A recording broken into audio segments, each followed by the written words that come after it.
Today, we're diving into the big ideas from a book called The Art of Laziness. And trust me, it's not about taking more naps. It's actually about waking up and taking control of your life. And to kick things off, let's start with a question that gets right to the point. Now really, just think about it for a second. What are you going to regret when you're looking back? The book starts right here for a reason, because this question cuts through all the noise. We're not talking about small stuff.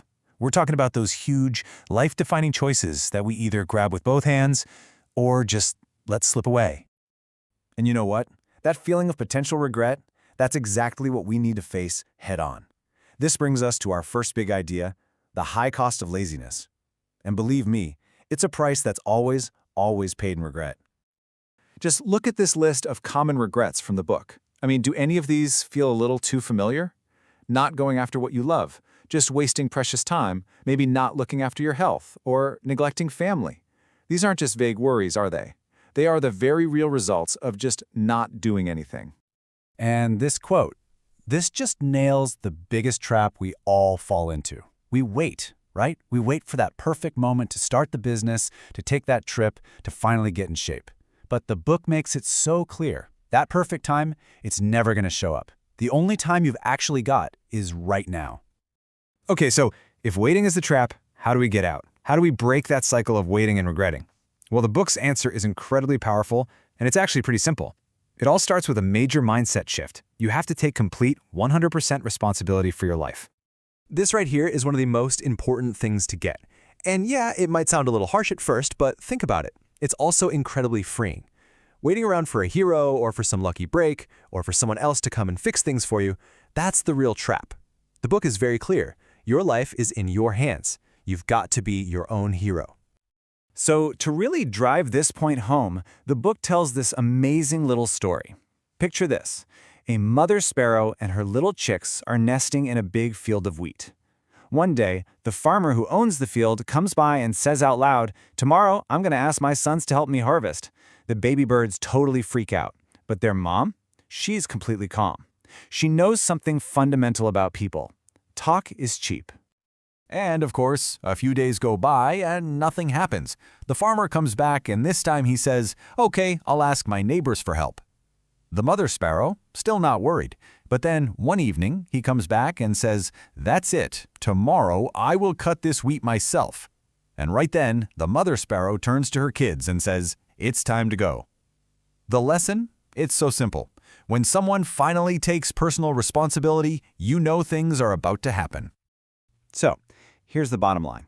Blaming other people might feel good for a minute, but it doesn't solve a thing. The book lays out these harsh truths, not to make you feel bad, but to empower you. See, the second you accept that it's your fault, you also accept that you have the power to change it. Taking responsibility, that's step one. But, owning your situation doesn't mean much if you don't actually move. And that brings us to the next game-changing idea. You have to choose action right now over that endless search for perfection. You can really see the two mindsets fighting it out here. On one side, you've got the perfectionist. They're stuck, they're waiting for the perfect plan, totally terrified of making a mistake. But the action taker, they live by a different code. They say things like done is better than perfect. They get that the best time to plant a tree was 20 years ago. But you know what? The second best time is right now. This quote, which is featured in the book, just completely reframes the whole idea of hard work. Think about it. Discipline can feel tough in the moment, getting up early, hitting the gym, doing that difficult task first. But that pain, it's temporary. The pain of regret, though, that can last a lifetime.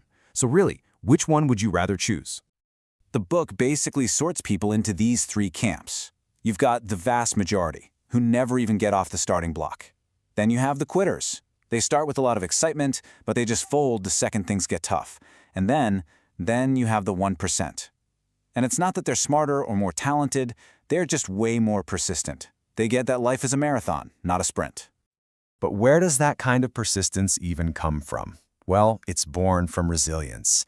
And you build resilience by mastering your inner world, by learning to control not what happens to you, but how you react to what happens. Okay, let's look at another amazing story from the book. This one's about a farmer whose whole attitude just confused all his neighbors. His core belief was that you can never ever really know if something that happens is good or bad. So his response to everything was just, maybe. Just watch how this whole thing plays out. His prize horse runs away. What terrible luck, right? Maybe. Then the horse comes back with 10 wild horses. Amazing luck. Maybe. But then his son breaks his leg trying to tame one of them. Oh, what awful luck. Maybe. Then the army marches into town to draft all the young men, but his son with the broken leg is spared. The lesson here is so simple, but it's incredibly deep. We rush to label things as good or bad, but we almost never see the full picture. And this next story gets at a very similar idea. There's this wise king who asks for a message that will help him in times of his greatest happiness and his deepest sadness. And the message his advisors come up with is engraved on a ring. It just says, "This too shall pass." It's the ultimate reminder that no matter how amazing things are or how terrible they seem, nothing lasts forever. It keeps you humble when you win, and it keeps you hopeful when you lose. All right, so let's tie all of this together. We've talked about taking responsibility, choosing action, and mastering your perspective. The book wraps all this up with one final beautiful metaphor that really captures the entire philosophy. This is it. This is the big takeaway. Chasing things, like success or money or even happiness, it's exhausting, and a lot of the time it just doesn't work. But if you switch your focus inward, if you focus on building yourself up, cultivating your skills, your health, your character, basically on building your own beautiful garden, well then all the good things, all the butterflies, they'll just naturally be drawn to you. And that leaves us with one last really powerful question. Remember, the best time to start was years ago. The second best time is right now. So what are you going to plant? What will you build in your garden, starting today?